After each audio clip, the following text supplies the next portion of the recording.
লগ্ন সাপেক্ষে দ্বাদশে মঙ্গল ফাইন্যান্স এবং স্পাউস এই দুটো উঠে গিয়ে লসের জায়গায় দ্বাদশ স্থানে, তাহলে মাঙ্গলিক দশা অনেক বেশি পাওয়ারফুল করে দেয় জাতককে।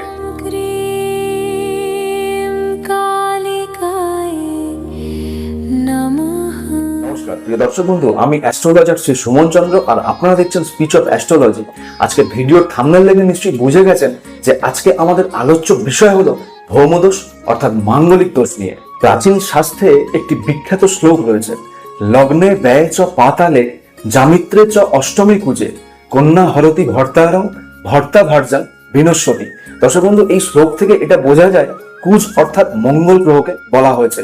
তো এই মঙ্গল গ্রহটি যদি আপনার জন্মকুণ্ডলিতে লগ্নস্থান, চতুর্থ স্থান, সপ্তম স্থান, অষ্টম স্থান কিংবা দ্বাদশ স্থানে বিরাজমান থাকে, তাহলে কিন্তু আপনি ভৌমদোষ বা মাঙ্গলিক দোষে দোষী হয়ে থাকেন। অর্থাৎ যদি এই দোষ নারীর জন্মকুণ্ডলিতে পাওয়া যায় তাহলে তার স্বামীর প্রাণ হরণ হয়ে থাকে, আর যদি এই দোষ পুরুষের কুণ্ডলিতে পাওয়া যায় তাহলে তার স্ত্রীর বিনাশ হয়ে থাকে। কিন্তু প্রশ্ন হলো, এই শ্লোকটি সব মানুষের ক্ষেত্রেই কি সমানভাবে প্রযোজ্য?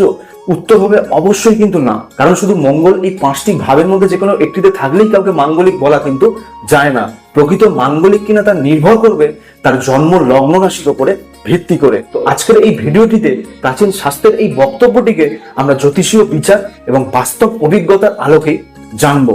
আসলে মাঙ্গলিক দোষ কি, কখন এটি কার্যকরী হয় এবং কখন এই মাঙ্গলিক দোষ ভঙ্গ হয়ে যায়। দর্শক বন্ধু, মাথায় রাখবেন এই ভৌমদোষ বা মাঙ্গলিক দোষ আপনার জন্মকুণ্ডলিতে লগ্ন রাশি থেকে কিন্তু বিচার্য, চন্দ্র রাশি থেকে কিন্তু অবশ্যই নয়। তো মাঙ্গলিক কথা অনুষ্ঠানে সকলকে স্বাগত জানাই। ভিডিওটি শিক্ষণীয় ভিডিও হতে চলেছে, তাই ভিডিওটি পুরোটি দেখার অনুরোধ রইল। যদি আপনার জন্মলগ্ন লিব্রা অর্থাৎ তুলা হয়ে থাকে তাহলে এই ভিডিওটি একান্তই আপনার জন্য।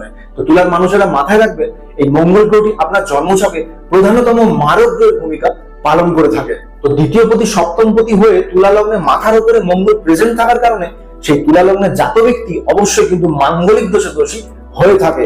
এক্ষেত্রে এরা কিন্তু এদের স্পাউসের দ্বারা অনেক বেশি ডমিনেট সহ্য করে থাকে। এদের স্পাউসের দ্বারা কিন্তু এদেরকে অনেক ক্ষেত্রে কিন্তু বশীভূত হতে দেখা গেছে। যেহেতু এই মঙ্গল সেকেন্ড লর্ড অর্থাৎ ফাইন্যান্সের অধিপতি লগ্নস্থানে আছে, তাহলে এদের ছোট বয়স থেকে কিন্তু রোজগার করার একটা নেশা এদের মধ্যে থাকে এবং এরা অর্থের কিন্তু বহু অর্থের কিন্তু মালিক হতেও এদের দেখা গেছে। কিন্তু পারিবারিক সুখে চতুর্থ দৃষ্টি চতুর্থ স্থানে পারিবারিক সুখে কিন্তু কিছুটা ঘাটতি এদের আসতে দেখা যায়।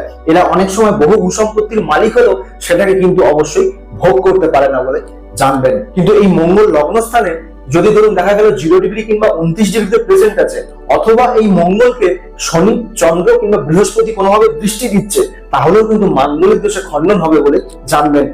তো এক্ষেত্রে মাথায় রাখবেন, মাঙ্গলিক দোষ খণ্ডন হলেও এদের যে লাইফ পার্টনার হবে তাকে কিন্তু কম বেশি মাঙ্গলিক থাকতে হবে। মাঙ্গলিক দোষ না থাকুক, যোগ অবশ্যই থাকতে হবে। তো এটা অবশ্যই মাথায় রাখবেন। এরপর চতুর্থ স্থানে মঙ্গলের ক্যারেক্টারটি বুঝুন। দেখুন, তুলা লগ্ন সাপেক্ষে চতুর্থ স্থানে মঙ্গল কিন্তু রুচক রাজযোগ দেয়। এক্ষেত্রে রুচক রাজযোগ হলো এটা আংশিক মাঙ্গলিক দোষ কিন্তু অবশ্যই বলবো। তার কারণ হলো মঙ্গল মারক গ্রহ চতুর্থ গিয়ে এক্সাল্টেড হচ্ছে, তো আংশিক মাঙ্গলিক দোষ কিন্তু জাতক বা জাতিকার লাগছে। এক্ষেত্রে জাতক কিন্তু বেপরোয়া, অর্থাৎ এরা এতটাই ডেসপারেট হয়ে থাকে, এদের কিন্তু বিপদগামী হওয়ার সম্ভাবনা অনেক বেশি প্রবল থাকে। ওদের চাকুরি বা ব্যবসায় এরা অনেক বেশি উন্নতি করে থাকে, এদের ফাইন্যান্স লেভেল অনেক হাই হয়ে থাকে। তা সত্ত্বেও এদের কিন্তু চারিত্রিক জায়গার দুর্বলতার কারণে, এদের বহু সম্পর্ক জীবনে আসার কারণে অবশ্যই কিন্তু এদের স্বামী বা স্ত্রীর সাথে এদের মতানৈক্যের লক্ষণ কিন্তু হতে দেখা যায়। এদের দিনের পর দিন কিন্তু সংসারে হয়তো একই সংসারে থাকে, কিন্তু দিনের পর দিন কিন্তু এরা অবশ্যই সেই সুখ কিন্তু এদের স্পাউসের থেকে এরা পায় না। সেই সুখ কিন্তু, যেহেতু মঙ্গল সুখের ঘরে, মঙ্গল মারক গ্রহ, সেই সুখ কিন্তু এরা অন্য কোনো জায়গা থেকে অবশ্যই খুঁজে নেয়।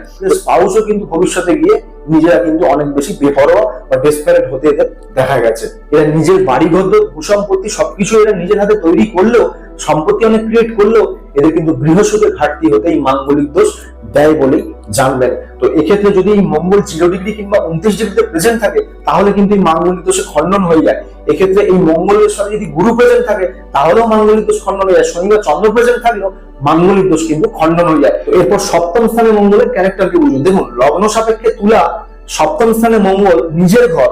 তো এক্ষেত্রে কিন্তু অবশ্যই মঙ্গল মাঙ্গলিক দোষ দেবে না। এক্ষেত্রে এই মঙ্গল কি দেবে? এই মঙ্গল রুচক রাজযোগ দেবে, অর্থাৎ এদের পার্টনার কিন্তু অনেক হাইফাই হয়ে যাবে। এদের পার্টনারে এদের বিবাহ কিন্তু যদি এরা একটু দেরিতে করে সেটা কিন্তু এদের জন্য শুভ হবে। এদের কিন্তু কম বয়সে বিবাহ অবশ্যই অশুভ লক্ষণ আসবে বলে জানবেন। এক্ষেত্রে সপ্তমপতি হয়ে সপ্তমে মঙ্গল থাকার কারণে এদের পার্টনারের থেকে কিন্তু চিরকাল এদের ডমিনেট সহ্য করতে হয়, অর্থাৎ সাংসারিক জীবনে, দাম্পত্য জীবনে অবশ্যই কিন্তু এরা এদের পার্টনারের থেকে ডমিনেট সহ্য করে থাকে। যেহেতু এটা মাঙ্গলিক দোষ না হলেও যেহেতু মাঙ্গলিক যোগ হচ্ছে, এক্ষেত্রে কিন্তু এদের পার্টনার অনেক বেশি ডমিনেটিভ ক্যারেক্টার হওয়ার কারণে কিন্তু এদের কিছু সময় মনোমালিন্য কিন্তু আসতে দেখা গিয়ে থাকে। তবে যদি এদের পার্টনার মাঙ্গলিক হয় তাহলে কিন্তু এই বিবাহ ভাঙে না, এই বিবাহ কিন্তু কিছুটা সুখের হতে দেখা গেছে। কিন্তু পার্টনার যদি মাঙ্গলিক না হয় কোনোভাবে, তাহলে কিন্তু সেই বিবাহ অবশ্যই খারাপ বা সেই বিবাহ অশুভ হতে দেখা গেছে, বা সেই বিবাহ ভেঙে অবশ্যই কিন্তু নতুন করে আবার সেই জাতক বা জাতিকার বিবাহ হতে দেখা গিয়ে থাকে। এরপর অষ্টম স্থানে মঙ্গলের ক্যারেক্টারকে বুঝুন। দেখুন, লগ্ন সাপেক্ষে দ্বিতীয় পতি সপ্তম পতি মঙ্গল অষ্টম স্থানে যাওয়ার কারণে এটা কিন্তু মাঙ্গলিক দোষের দোষী সেই তুলা লগ্নের জাতক ব্যক্তিকে অবশ্যই করে থাকে বলে জানবেন। অর্থাৎ মাঙ্গলিক দোষ অনেক বেশি পাওয়ারফুল করে দেয় মঙ্গল। এদের কিন্তু রক্ত সম্পর্কিত কোনো পীড়া কিন্তু আসতে দেখা গিয়ে থাকে। এক্ষেত্রে এদের শারীরিক কন্ডিশনও অনেক বেশি ভালো যায় না। তো অবশ্যই কিন্তু এদের ছোট বয়সে যদি এরা বিবাহ করে ফেলে তাহলে কিন্তু সেটা এদের জীবনে ভুল হবে বলে জানবেন। এদের উচিত হবে দেরিতে কোনো মাঙ্গলিক পুরুষ বা নারী দেখে বিবাহ করা। এক্ষেত্রে যদি এরা দেরিতে বিবাহ করে তাহলে কিন্তু সেই বিবাহ টিকতে দেখা যায়। যদি ছোট বয়সে এরা বিবাহ করে তাহলে কিন্তু সেই বিবাহ ভেঙে গিয়ে সেকেন্ড টাইম আবার কিন্তু এদের বিবাহ হতে দেখা যায়। তুলা লগ্নের অষ্টম এদের মঙ্গল থাকে, তাদের জীবনে কিন্তু অবশ্যই তাদের স্পাউস থেকে কিন্তু সমস্যা কিন্তু ক্রিয়েট হতে দেখা গিয়ে থাকে। যদি এদের পার্টনাররা মাঙ্গলিক হয় তাহলে কিন্তু অবশ্যই সেটা কিছুটা শুভত্বে বৃদ্ধি করে, অর্থাৎ কিছুটা অশুভত্বে খণ্ডন করে। কিন্তু যদি পার্টনার মাঙ্গলিক না হয় তাহলে কিন্তু 100% ডিভোর্স যোগ কিন্তু অনিবার্য বলে জানবেন। তো এক্ষেত্রে এই অষ্টমে মঙ্গল সেই জাতক বা জাতিকার জীবনে কিন্তু বিপরীত লিঙ্গের কিছু আনাগোনাকে কিন্তু বৃদ্ধি করে থাকে। তার জন্য কিন্তু এদের স্পাউসের সাথে কিন্তু কিছুটা মতানৈক্য বা স্পাউসের কিন্তু মেজাজ খারাপ থাকতেও দেখা গিয়ে থাকে। তো এক্ষেত্রে এই মাঙ্গলিক দোষ খণ্ডন কখন হয়? যখন এই মঙ্গল অষ্টম স্থানে 0 ডিগ্রি কিংবা 29 ডিগ্রিতে প্রেজেন্ট থাকবে, কিংবা এই মঙ্গলকে যদি বৃহস্পতি কিংবা ধরুন চন্দ্র বা শনি যদি দেখে, তাহলেও কিন্তু এই মাঙ্গলিক দোষ খণ্ডন হবে বলে জানবেন। এরপর দ্বাদশ স্থানে মঙ্গলের ক্যারেক্টারকে বুঝুন। তুলা লগ্ন সাপেক্ষে দ্বাদশে মঙ্গল ফাইন্যান্স এবং স্পাউস এই দুটো উঠে গিয়ে লসের জায়গায় দ্বাদশ স্থানে, তাহলে মাঙ্গলিক দোষ অনেক বেশি পাওয়ারফুল করে দেয় জাতককে। এক্ষেত্রে মঙ্গল কিন্তু চিরকাল অশুভ ফল দেবে বলে জানবেন। এক্ষেত্রে একটা জিনিস মাথায় রাখবেন, এরা কিন্তু বিপরীত লিঙ্গের পেছনে অনেক বেশি খরচ করার কারণে এদের হাজবেন্ড বা ওয়াইফ এদেরকে কিন্তু অবশ্যই খারাপ চোখে দেখে থাকে। অর্থাৎ সারা জীবন বা এদের সংসার চলাকালীন সাংসারিক জীবনে, দাম্পত্য জীবনে একটা সবসময় কিন্তু খিটখিটে একটা জায়গা দেখা যায়। অর্থাৎ মতানৈক্য, মতের অমিল হওয়া বা সাংসারিক ঝামেলা, অশান্তি, এগুলো কিন্তু এই বিপরীত লিঙ্গের পেছনে এরা খরচা করে বলে সেই জায়গা থেকে আসতে পারে। এক্ষেত্রে অনেক সময় দেখা গেছে দ্বাদশে মঙ্গল এদের কিন্তু চারিত্রিক দুর্বলতার কারণেও অনেক সময় দেখা গেছে এদের স্বামী বা স্ত্রীদেরকে ছেড়ে চলে গেছে বা ডাইভোর্স দিয়ে এদেরকে এদের জীবন থেকে বিদায় নিয়েছে। তো এক্ষেত্রে দ্বাদশ স্থানে মঙ্গল অনেক সময় এদের স্পাউসকে কিন্তু লস করে থাকে। কিছু কিছু মানুষকে আপনারা দেখবেন যাদের ধরুন প্রথমবার বিবাহ হলো সেটাও টিকলো না, দ্বিতীয়বার বিবাহ হলো সেটাও টিকলো না, তৃতীয়বার বিবাহ হলো সেটাও টিকলো না, অর্থাৎ এদের জীবনে বিবাহিত জীবনটাই অশুভ হয়ে থাকে। তো এই লগ্নস্থান তুলা লগ্ন সাপেক্ষে দ্বাদশে মঙ্গল অবশ্যই কিন্তু অত্যাধিক মাঙ্গলিক দোষে জাতক বা জাতিকাকে পীড়িত করে থাকে বলে জানবেন। কিংবা দেখা গেল এই মঙ্গল 0 বা 29 ডিগ্রিতে দ্বাদশ স্থানে প্রেজেন্ট আছে, অথবা এই মঙ্গলকে গুরু কিংবা ধরুন শনি বা চন্দ্র দৃষ্টি দিচ্ছে, তাহলে কিন্তু এই মঙ্গল তার মাঙ্গলিক দোষে খণ্ডন করে বলে জানবেন। কিন্তু অনেকে জিজ্ঞাসা করে থাকেন যে মাঙ্গলিক দোষ কি আদৌ কাটানো যায়? তো তাদের উদ্দেশ্যে বা সকলের উদ্দেশ্যে এটাই বলে থাকি যে মাঙ্গলিক দোষ কিন্তু আসল কথায় কাটানো যায় না। যদি পুরুষ মাঙ্গলিক হয় তাহলে তার স্ত্রীকে মাঙ্গলিক হতে হবে, আর যদি নারী মাঙ্গলিক হয় তাহলে তার স্বামীকে অবশ্যই কিন্তু মাঙ্গলিক হতে হবে, বা তার সামঞ্জস্য কিছুটা কম বেশি থাকতে হবে।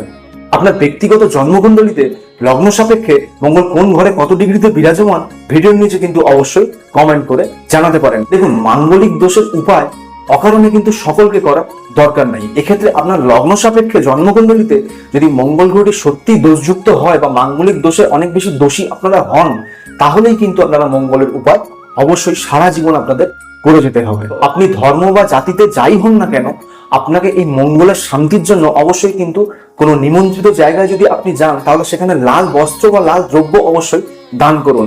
কোনো নিডি মানুষকে, অর্থাৎ কোনো দুস্থ মানুষকে তামার পাত্র বা তামার বাসন আপনারা দান করতে পারেন। আপনার হিমোগ্লোবিন লেভেল যদি সঠিক থেকে থাকে তাহলে অবশ্যই কিন্তু আপনি বছরে 2বার হলেও রক্তদান করুন। এছাড়াও খেজুর বা গুড় আপনারা দান করতে পারেন। এছাড়াও যারা সনাতনী বা হিন্দু আছেন তারা দেবী বগলামুখী পূজা করতে পারেন। মা মঙ্গলচণ্ডীর পূজা আপনারা প্রতি মঙ্গলবার করতে পারেন। এছাড়া মঙ্গলের অধিদেবতা ভগবান হনুমানজির পূজা বা চালিসা পাঠ কিন্তু আপনাদের জন্য সারা জীবন কর্তব্য বলে জানবেন। এতে মঙ্গল দোষ পুরোটা না খণ্ডন হলেও অবশ্যই কিন্তু কিছুটা মঙ্গল দোষে বা মাঙ্গলিক দোষের ঘাটতি কিন্তু আপনারা আসতে দেখতে পাবেন। দর্শক বন্ধু, ভিডিওটি ভালো লাগলে একটি লাইক দেবেন। এরকম ভিডিও আরো দেখার জন্য অবশ্যই কিন্তু ফলো বা সাবস্ক্রাইব করে পাশে থাকবেন। তো দেখা হচ্ছে পরের ভিডিওতে। সকলের মঙ্গল হোক, সকলে ভালো থাকুন, সুস্থ থাকুন। ধন্যবাদ।